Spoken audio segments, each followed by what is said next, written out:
हम्म। Hello. हाँ हो गया। भाई। हाँ, रिकॉर्डिंग ऑन है। हाँ, एक फ्रेंड रिक्वेस्ट आया था मेरे को। हम्म। उसके बाद वो एक्सेप्ट किया। उसके बाद वो बोले कि भाई क्या करते हैं क्या है। मैंने बोला कि भाई मैं तो बिजनेस करता है। तो उसने बताया कि भाई मैं एक इन्वेस्टमेंट करता हूँ और इन्वेस्टमेंट रिलेटेड हम काफी ज्यादा रिटर्न्स देते हैं। ऐसी एक फर्म में मैं मेरा खुद का ये क्या बोलते हैं रिसर्च करता हूँ और इन्वेस्ट करता हूँ। तो मैंने उसमें देखा एक दो बार उसने मेरे को स्क्रीनशॉट भी भेजा कि भाई एवरीडे इतना प्रॉफिट हो रहा है। हम्म। उसके बाद मैंने वो पहले तो ऐप था उसका एप्लीकेशन। मतलब आपको ये किस प्लेटफॉर्म पे इन्होंने फेसबुक पे बातचीत आपकी स्टार्ट हुई? दिसंबर। दिसंबर आपने बातचीत कहाँ फेसबुक पे स्टार्ट करी थी बात करनी इन लोगों के साथ? हाँ। फिर फेसबुक से व्हाट्सएप पे आपका नंबर एक्सचेंज हुआ? नहीं, टेलीग्राम पे। टेलीग्राम पे आप कनेक्ट हुए और टेलीग्राम पे ही वहां पे उन्होंने दिखाया हुआ है और लोग भी प्रॉफिट बना रहे हैं आपको? हाँ, वो लोग प्रॉफिट बना रहे हैं और वो पहले उसका फर्म का नेम था वो स्टार बैनर सर्विसेज लिमिटेड करके था। उसके बाद जब मैंने ज्वाइन किया ना तभी वो नेम चेंज हो गया और हो गया future Fortune global limited. Okay. तो फिर मैंने इन्वेस्ट किया। पहले मैंने उसने बोला कि भाई आप स्मॉल अमाउंट इन्वेस्ट करो तो 10,000 इन्वेस्ट किया। तो 2 दिन में मेरे को उसने 12,000 रुपीज विड्रॉ किए दिए। 2000 का 12,000? हाँ नहीं, 10,000 टेन का थाउजेंड का 12,000, 12,000? 2,000 प्रॉफिट। ओके। उसके बाद उसने मेरे को बोला कि भाई अभी आप थोड़ा ज्यादा अमाउंट इन्वेस्ट करो तो हम आपको प्रॉफिट ज्यादा होगा। तो फिर मैंने 3-4 बार अमाउंट ऐड किया एवरी वीक। और ओके। जनवरी में मैं जब 15 जनवरी के करीब मैंने विड्रॉ लिया, 11 जनवरी के करीब मैंने विड्रॉ का बोला तो उसने बोला कि भाई आपका अमाउंट अभी हाई हो गया है तो आपको टैक्स पे करना पड़ेगा। और आपका कितना टोटल 30। अमाउंट आप 11 जनवरी तक दे चुके थे? मैंने मेरा इन्वेस्टमेंट अमाउंट 4,60,000 के करीब पहुंच गया था। ओके। और जो उसमें ऐप में दिखा रहा था वो अमाउंट तो करीब 5,60,000 के अब चला गया था। ओके। तो मैंने विड्रॉ के लिए अप्लाई किया। तो हम्म। तभी तो मेरा इन्वेस्टमेंट हुआ था करीब 1,30,000 के करीब। लेकिन क्या हुआ कि 1,30,000 के करीब इन्वेस्टमेंट था। उसके बाद मैंने विड्रॉ का डाला ना तो उसने बोला कि भाई अब टैक्स पे करो, 30% इसमें टैक्स लगता है वो आपको ऑनलाइन ही पे करना पड़ेगा और हमारी कंपनी को। तो ओके। मैंने वो करीब 1,08,000 के करीब वो टैक्स था वो पे किया। तो उसके बाद वापस मैंने विड्रॉ का रिक्वेस्ट डाला। तो उसके हम्म। बाद उसने मेरे को बोला कि भाई अपने मार्जिन मनी पे करना पड़ेगा क्योंकि इसमें मार्जिन रखना पड़ता है। तो अच्छा। करीब करीब करीब 1,60,000 के करीब मार्जिन मनी पे किया। फिर आपने तो वो भी पे करा उस हिसाब उस 1,60,000? हाँ, और उस हिसाब से मेरा टोटल वो 4,60,000 के करीब हो गया। ठीक है, 4,60,000 आपने पे करा।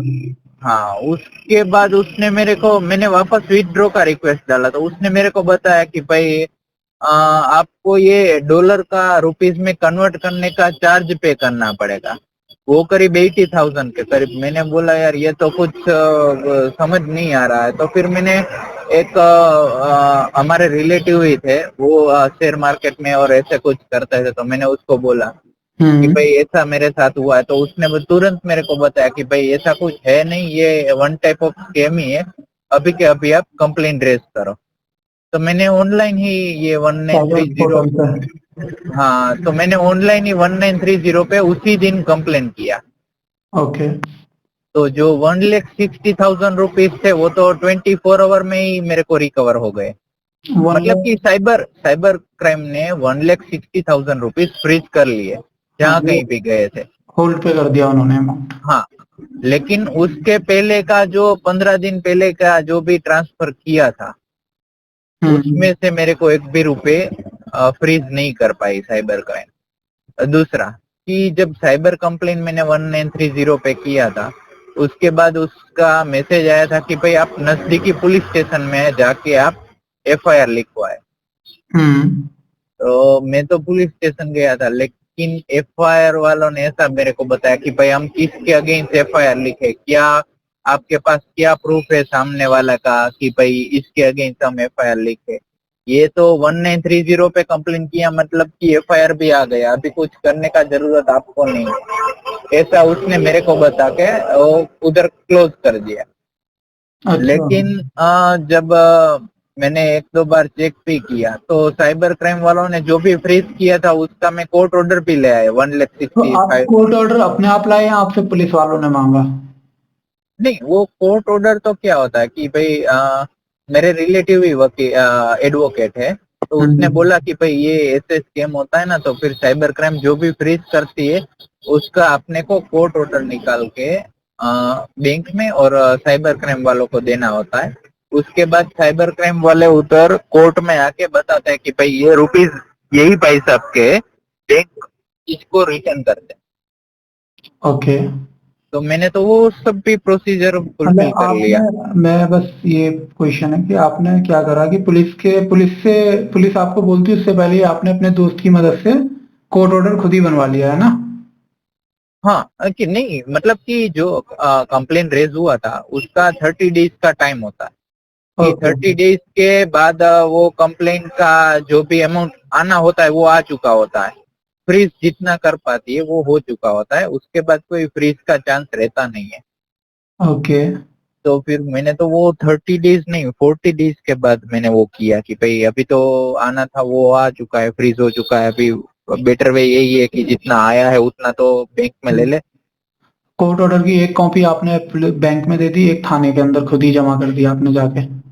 हाँ, जब कोर्ट ऑर्डर का कॉपी मैंने साइबर क्राइम में दिया तभी उसने मेरे पास से एक जामीन और उसने मेरे पास से लिखवाया कि भाई ये अगर आपने नहीं है, ऐसा कुछ प्रूफ होता है कि भाई ये रुपीज आपके नहीं है, तो इनसे 2 गुना रुपीज आपको पे करने होते हैं, ऐसा कोर्ट ऑर्डर में ही लिखा हुआ होता है। अच्छा, तो ये किसने, वकील ने या पुलिस वालों ने लिखवाया? नहीं, वो तो लीगल प्रोसीजर ही है, वो तो कोर्ट अच्छा। में ही लिखवाते हैं। ओके, क्योंकि यहाँ दिल्ली के अंदर ये सिस्टम नहीं है, दिल्ली में ऐसा कुछ नहीं लिखवाते, इसीलिए मैंने पूछा। नहीं, ये तो मेरे पास से वकील नहीं, मेरे मेरे जो एडवोकेट थे उसने ही लिखा है, और वो साइबर क्राइम में जामीन और वो सब देके भी वो क्लियर भी हो चुका है। ओके। लेकिन लेकिन उसके बाद भी कोर्ट ऑर्डर मैंने लेके जब सबमिट कर दिया बैंक को, साइबर क्राइम को, वो भी मार्च और अप्रैल में कर दिया था। हाँ। तो उसके बाद भी आज मई जून जुलाई जुलाई जुलाई में मेरे को एक एंट्री आया था 50,000 रुपीज का। कितना मिला आपको वापस? 50,000। 50,000 उन्होंने आपको दे दिया साइबर क्राइम ने? साइबर क्राइम ने तो नहीं दिया होगा, मतलब कि जो भी फ्रीज अमाउंट हुआ होता है उसमें वो लोग जो भी बैंक से फ्रीज हुआ होता है उधर वो मेल करते हैं कि भाई ये अमाउंट ये भाई साहब का है, आप उसको रिटर्न दे दे। हाँ, वो उसको रिलीज कर देते हैं। हाँ, तो फिर वो एक एंट्री मेरे को मिला, बाकी का एंट्री मेरे को नहीं मिला। ओके। तो मेरा तो यही मतलब है हुआ कि आपका भाई एक जितना लाख साठ कोर्ट हजार ऑर्डर हुआ हुआ था? होता है उतना तो एटलीस्ट हमको मिलना चाहिए ना। नहीं, इसलिए ज्यादातर केसों में उतना ही मिलता है जितना होल्ड होता है। हाँ, मतलब होल्ड होता है, मतलब फ्रीज हुआ होता है उतने का ही हम कोर्ट ऑर्डर ले सकते हैं और वही तो, अभी पुलिस ने 50,000 रुपए देके उसके बाद आपको कोई जवाब वगैरह कुछ दिया? ना। नहीं, मैंने तो पुलिस वाले को बोला तो उसने बोला कि भाई मैं सामने की बैंक को रिमाइंडर डाल सकता हूँ मेल का। ओके। तो उसने तो दोबारा पे इस मेल रिमाइंडर डाल दिया सामने की बैंक, अभी सामने की बैंक रिटर्न नहीं करती है तो ऐसे केस में हम लोग क्या कर सकते हैं। आपका बैंक किस अकाउंट आपका अकाउंट किस बैंक में है? मेरा है बैंक ऑफ बड़ौदा। तो आपने बैंक में जाके पता करा? हाँ, मैंने बैंक में बोला तो बैंक ने बोला कि भाई आप मेरे को लिख के दो कि भाई ये अमाउंट कहाँ पे फ्रीज हुआ है, सामने की बैंक कौन सी है, सामने की बैंक का ब्रांच कौन सा है, वो आप मेरे को बताओ तो हम लोग आपको हेल्प कर सकते हैं, वो ब्रांच में मेल डाल के हम आपका रिटर्न करवा सकते हैं। लेकिन वो अपने को कैसे पता चलेगा कि सामने वाले का बैंक कौन सा है, कहाँ पे फ्रीज हुआ है और सामने का कोई सामने भी का ब्रांच कौन बैंक, सा है। साइबर क्राइम वालों से आप ये इन्फॉर्मेशन मांग सकते हो। नहीं, लेकिन साइबर क्राइम में मैं थोड़े दिन पहले ही गया था, तो उसने बोला कि मैं एक और रिमाइंडर डाल देता हूँ, मतलब कि वो उसके पास भी वो उसने बताया कि भाई मेरे पास भी ऐसा रहता नहीं है रिकॉर्ड, वो तो ऑनलाइन पोर्टल पे 1930 पे कंप्लेन किया था तो उधर से फ्रीज हुआ होता है, वो मेरे को नहीं पता होता है कि वो रुपीस अभी कहाँ पे है। ठीक है, ओके, अगर आपको वो डिटेल मिलेगी तभी आप उसको। तो मेरे पास अगर वो डिटेल आएगी तो मैं बैंक वाले को बोलता हूँ कि भाई ये रुपीस इधर है, ये मेरे है, ये कोर्ट ऑर्डर है मेरा, तो ये रुपीस आप हमको रिटर्न करवाने में हेल्प करो, तो लेकिन बैंक आपने बोलती है कि बैंकिंग अम्बड्समेंट में कंप्लेंट डालने की नहीं सोची इस मामले में? हाँ, मैंने बैंक में भी कंप्लेन किया, अभी थोड़े दिन पहले ही किया, क्योंकि अगर ये रुपीस नहीं आए थे ना तो मैंने आरबीआई में कॉल किया। ओके। आरबीआई का हेल्पलाइन नंबर है, उसने मेरे को बताया कि भाई आप पहले बैंक में कंप्लेन करो, अगर 30 डेज में बैंक कोई रिस्पॉन्स नहीं देती है तो उसके बाद आप आरबीआई में कंप्लेन के लिए एलिजिबल हो सकते हैं, तो उसके बाद आप कंप्लेन आरबीआई को कर सकते हैं।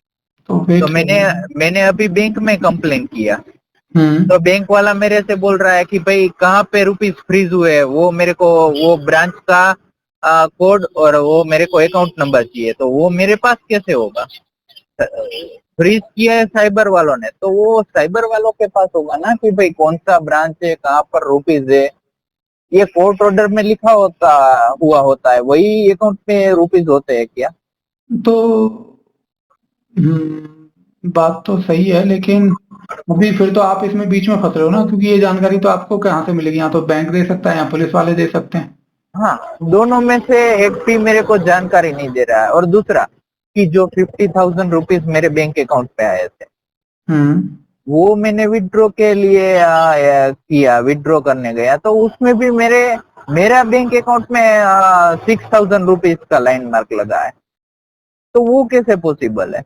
अरे यार मेरा रुपीज आप इतना। उसके लिए आपको, आपका जो लेन लगा है ना 6,000 रुपए का, हाँ मैं और आपने जब टेलीग्राम पे इन्वेस्टमेंट करा था तो आपने वहां से कुछ विड्रॉ करा था क्या?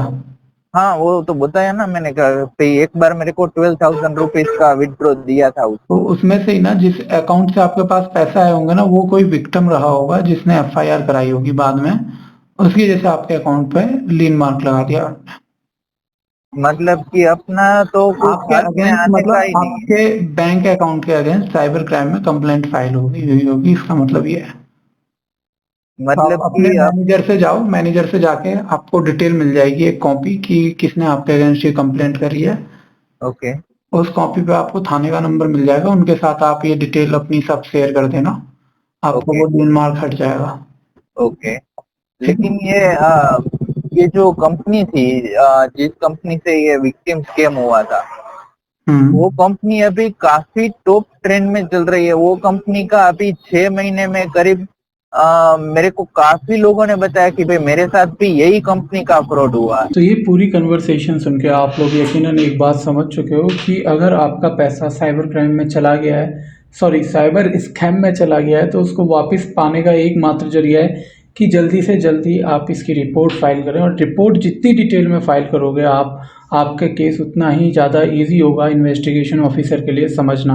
अगर आपको साइबर क्राइम से रिलेटेड कोई भी असिस्टेंस चाहिए, अगर आपके साथ स्कैम हुआ है, तो डिस्प्ले पे आपको मेरा नंबर दिख रहा है, आप मुझे व्हाट्सएप पे कांटेक्ट कर सकते हैं। मैं डेफिनेटली आपको कॉल बैक करूँगा या रिप्लाई करूँगा कि उसका क्या पॉसिबल सॉल्यूशन है। मेरी कोशिश यही है कि आप और आपका परिवार ऑनलाइन फ्रॉड और साइबर क्राइम से सुरक्षित रहें, ताकि आप जानते ही हैं कुछ ऐसा ना हो जिसकी वजह से आप और आपके परिवार को दुखी होना पड़े। ऑनलाइन सावधान रहें, सतर्क रहें, किसी पर भी ऑनलाइन इस इंटरनेट की दुनिया में भरोसा ना करें। इसी के साथ आप सभी को राम राम।